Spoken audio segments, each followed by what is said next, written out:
Hey guys, what's up? Welcome back to the channel. So today we are doing a video that's going to be focusing on the Disney cruise. So we have been on quite a bit of Disney cruises, and the most recent one that we are on was the Disney Treasure. So what we are going to do in this video is we're going to kind of share our 10 tips, tricks, hacks, whatever you want to call them, to try to make your Disney cruise the best trip possible, because they are expensive. We just want to share the small things that we've learned along the way that might improve your trip to make sure that you have the most magical vacation possible. So hope you guys stay along with us in this video, and yeah, let's get on into it. So if you don't know me, my name is Tim. So I am just a simple Disney dad, just kind of vlogging our family's experiences throughout Disney and also our home life. So if you haven't already joined the channel or subscribed to the channel, please go ahead and do that. It really helps us out. And we would love to have you along our journeys through Disney.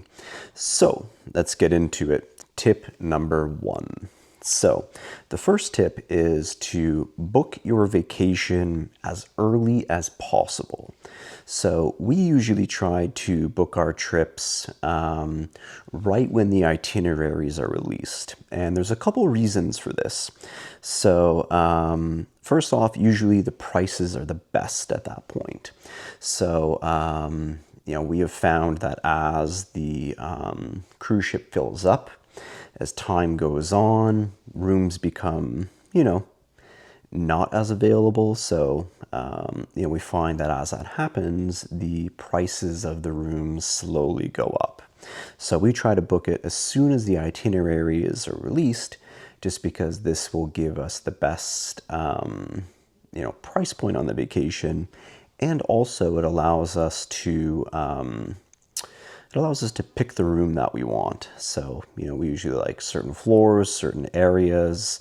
So we usually try to stay midship, close to the elevators, but not too close, just from a noise perspective.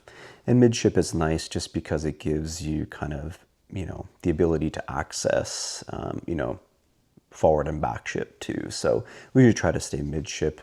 And, we usually like floors, maybe 7, 8, 9, somewhere in around there, just because lower, you're kind of, more in the main area. Upper, you're kind of getting to the pool area. So I don't know, just personal preference, nothing crazy. And then the second reason for being able to book right away is dining availability. So this is kind of controversial, just is totally a family preference. But we always get the first seating, and that's typically the first one that gets filled up. And the reason for that is just because if you have kids, eating at 9 o'clock at night just is not a good option. So, we get the first seating, which is at 5:30. So usually you're done dinner by 7. If we didn't have kids with us, we would totally do the second sitting, just because that's kind of more of what we would like to do as adults. But with kids, that's number one priority for us, is to get first seating, just because I don't even think they'd be able to stay awake to 9 o'clock. So, those are kind of the main reasons for that. So tip number 2. So pre-book a lot of your excursions and events at check-in. A lot of people will maybe try to wait to, get onto the cruise ship to see what's available. So the only thing that sucks about doing this is that it's at midnight of when your booking availability opens. So for me, midnight is late. So it's really hard to stay up. But if you do want to get certain events or certain excursions, more of the popular ones that fill up, you do have to book them at midnight on your booking window opening. Otherwise, you will not get them. And some of them are free. So there's like the Princess Royal Gathering on the cruise ships. That's really popular, and our daughter likes to do that. It's a free event, but it is ticketed, and they only do a couple of them on the cruises. If there's anything that you really want to do, make sure to go on right at midnight to book the excursions or ticketed events that you want on the cruise ship. Otherwise, you'll be disappointed because they will fill up when you wake up in the morning, or they'll be completely gone. So, tip number 3. So, download the Disneycruise Navigator app before you get to the port. So, you probably already have this on your phone, but it is pretty important throughout the cruise, just because it's kind of your main kind of point of communication. So if you don't buy the additional internet package on the cruises, which is, pretty expensive, and if you don't necessarily need it, I wouldn't recommend buying it, just because if you just need to text, family members on the cruise ship, then you can just do this through the Disney Navigator app. But also it will show you a bunch of different things. So it'll show you the restaurants that you're going to each night, and it'll show you all of the different itineraries and events that are booked for that day. So it is pretty important to have. So if you haven't already downloaded it before you get to the port, definitely make sure to download the Disney Cruise Line Navigator app. And it's free too. You can just get it through the application store on your phone. Okay. Next one is prepay your gratuities, or put like a stateroom credit on your stateroom before you get onto the cruise ship. Sorry, I had to think about there for a second as to what I was trying to say. But what we do is we will kind of front load our stateroom credit kind of gradually leading up to the cruise. And this is just to kind of, minimize the financial stress of when you're on the cruise ship. So, maybe every time like we get paid, we'll take like $100 and we'll put it onto our stateroom. So this way, when we get onto the Disney cruise, we can just have a good time. We don't have to worry about paying a massive bill at the end of the cruise, because maybe we already have like, I don't know, $1,000 stateroom credit, and we've already prepaid our gratuities. So it's good in this sense, just because, you're not stressed out about money, and it's not a big financial hit when you're finished your vacation, just because, you'll likely just get your credit card charged, and then you go home and you're like, oh shoot, now I got like, $1,000 credit card bill I got to pay. So at least this way, it will allow you to kind of, prepay for your trip. And that also takes me back to, tip number 1 about booking your cruise early. This just gives you more time to pay it off too. So you don't have to pay the cruise all up front. So what you can do is you can book it early and, just pay the initial deposit that you have to in order to book the reservation. And then what you can do is same thing. Every time you get paid, maybe put $100 on it, $100 on it. So at least this way you can kind of, gradually spread out kind of your financial kind of impact of your trip. So that's kind of what we do. We live in Canada. So, I don't know how this would work for other countries, like if you're coming from UK or Mexico or whatever the case is. But what we do is we also will buy Disney gift cards here. And we'll bring the gift cards onto the cruise ship with us.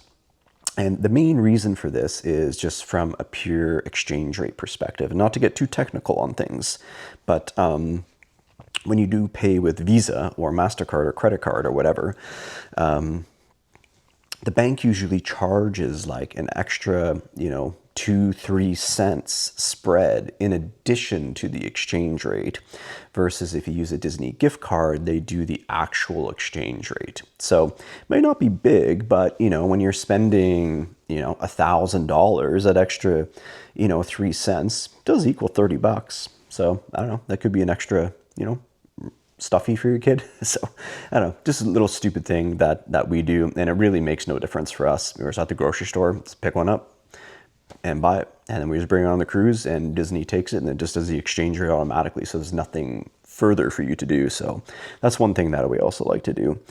Okay, next one is just random stuff to bring with you. So these are kind of things that we kind of find useful for us. And the list is endless. Like, it is endless. Everyone has different things that they like to bring on the cruise ship with them. But a couple things that we like to do is we like to bring just a random old card. So if it's, an old used gift card or whatever, just like a card, because what you need in order to power your stateroom is a card. So, they ideally want you to use your Disneycruise card, but, if you don't have a magic band on, you're going to need that key to the world card to make purchases throughout the ship. So, what you do is you just put your old card in, and this will turn on the lights, turn on the AC, and then you get to keep your key to the world card. So if you do have magic bands from going to the parks, you do need the new one. So this is the Disney Plus. Sucks for me because I really hate the new magic bands, just because you got to charge it. They're bigger, they're bulkier, they're heavier. So I really hate I hate the new magic bands. Just me. But whenever we go to the parks, I always wear my OG bands. I have so many of them that I'll just kind of rotate them based on the season and what we're doing. But if you do have the new Magic Bands Plus, you can use those on the cruise, just as how you would use them at the parks. So if you do have one, bring your Magic Band Plus, because you can use them to open doors, you can use them for payments, exactly like at the parks.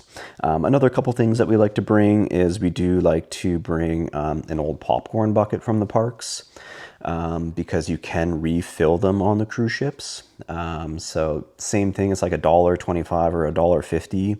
And we refill them all the time, if we're going to the shows or we're going to the movies. So it's something quick that you can bring. Another real handy thing to have is there are these little like wall magnetic hooks, so you can kind of put them all throughout your stateroom, just because the staterooms are a bit smaller versus the resort rooms at the parks, so it is nice to have more storage. So with these hooks, you can put them anywhere because all the walls are magnetized. So we just literally put them everywhere, and you can hang hats, bags, whatever it is. You can get them on Amazon, I think, for like $10. So definitely bring those along with you.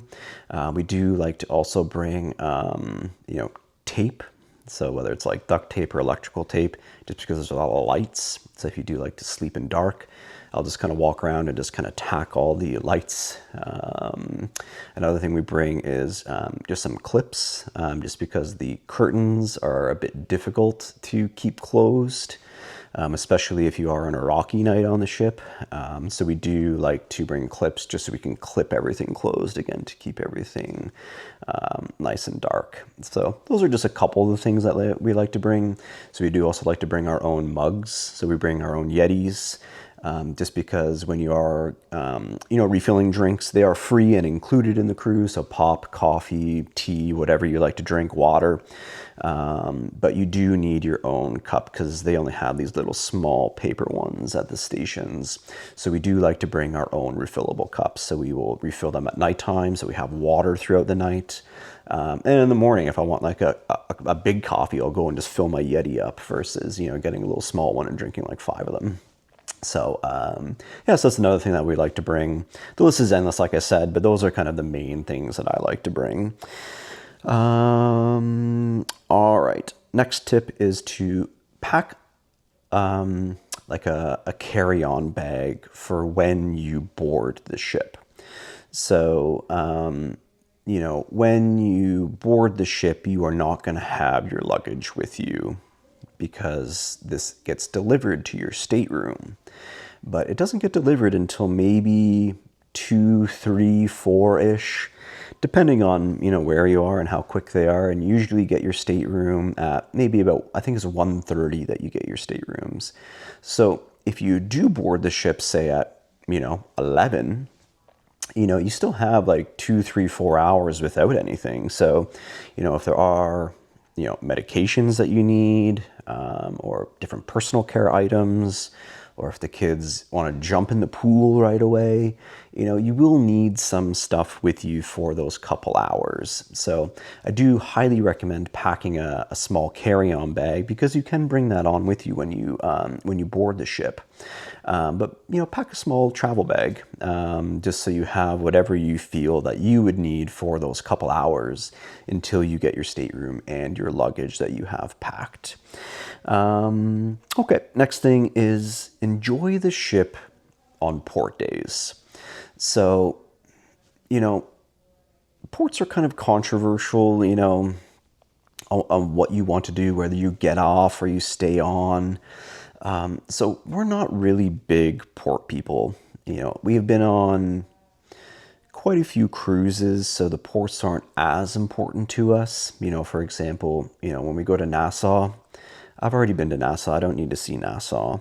But if you haven't, 100% recommend get off, explore the ports. But even when we do get off and explore the ports, we're usually only off for maybe 2 hours, give or take. So we'll get off first thing in the morning and we'll be back on the ship for lunch, just because you already paid for lunch, so it's free, in quotations.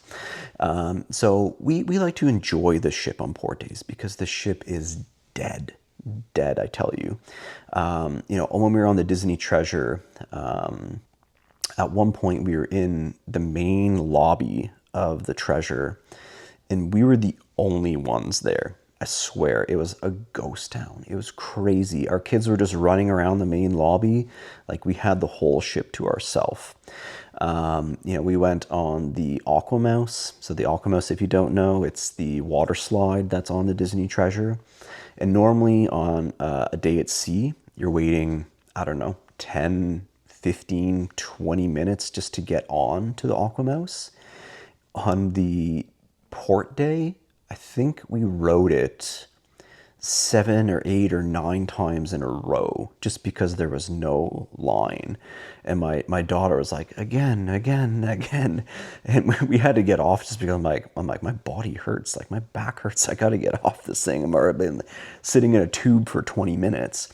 So, the ship is very busy when everyone is on it. So if you're on a day at sea, it's really, really hard to do a lot of the stuff that maybe you want to do. So maybe it's, going to a certain bar or lounge, or doing a certain event that you want to do on the cruise ship.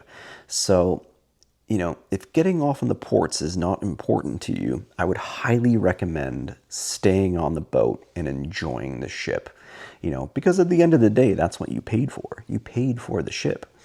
And, it's just amazing how much quieter it is. Like, I swear, like, it's maybe 10% of the people on the ship. The pools are so much quieter. Everywhere is just quieter. So it's a lot more relaxing day versus getting off at the port. So that's one hack that we like to do, is we like to stay on the ship as much as we can on port days, just because we know on the days at sea, it's going to be very difficult to do stuff that we want to do. So we just kind of take those days as like wash days. Okay, next tip is be early for everything. Everything, whether it is an event, a show, no matter what you do on the Disney cruise, be early. And this is just because, like what I was just saying, it's so busy on the ship. So if you want to get a good seat at the shows, if you want to go to a certain character meet and greet, no matter what you're trying to do on the ship, go early. So we recommend going at least a half an hour early minimum. So if you want to meet a certain character that's really popular at the time, so for us it was Stitch, just because of the new Lilo and Stitch movie coming out. If we didn't go early to meet Stitch, I swear we would have been waiting easily an hour in line. So if you go a half hour early, then you're only maybe waiting in line for, maybe another 5-10 minutes. So, it's not ideal to go early, but it does save a lot of time. And on the Treasure, the Moana show was super popular. And I think we went an hour early to that show, and the line had already started.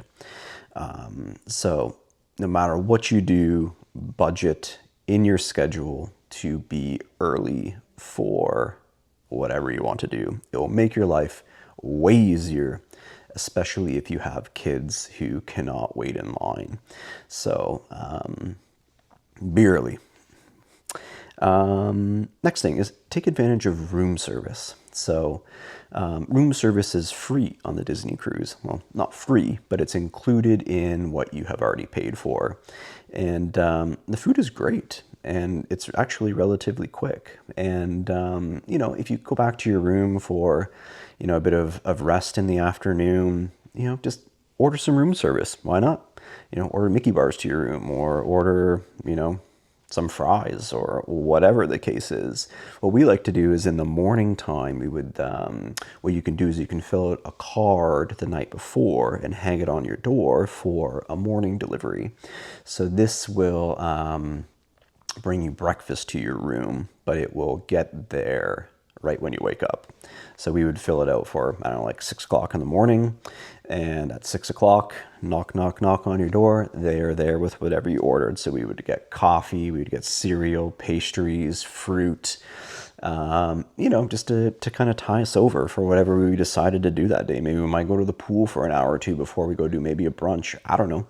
But, you know, take advantage of it. It's there. You paid for it. So why not do it? And like I said, it's free. You know, all you got to do is just tip the person who brings the food to you. So just give them a couple dollars, whatever you get, and that's it. And the last tip is to have fun. So, you know, Disney cruises, they can be stressful. Vacations can be stressful. You know, like the ships are very busy. So, you know, try your best just to relax and have fun. I know it might be hard to do, but this is your vacation and this is what you've paid for. This is what you've worked for. So just try to have fun. And hopefully a lot of the tips that I've given you earlier in the video will allow you to do that. So that's kind of what the goal of this video was. So I was really hoping to give you a lot of the tips, tricks, hacks that we've learned over the years taking the Disney cruises that will allow you to have fun and make your cruise as magical as possible. And, you know, that it's the vacation that you wanted for your family. So you want to make these memories that will last a long time. So I hope this video really helped you guys out. If you do have any additional tips, tricks, hacks that you have learned over the years taking the Disney cruises, let us know down in the comments below. We'd love to hear everything from you guys. And if you haven't already liked, subscribed to the channel, please do.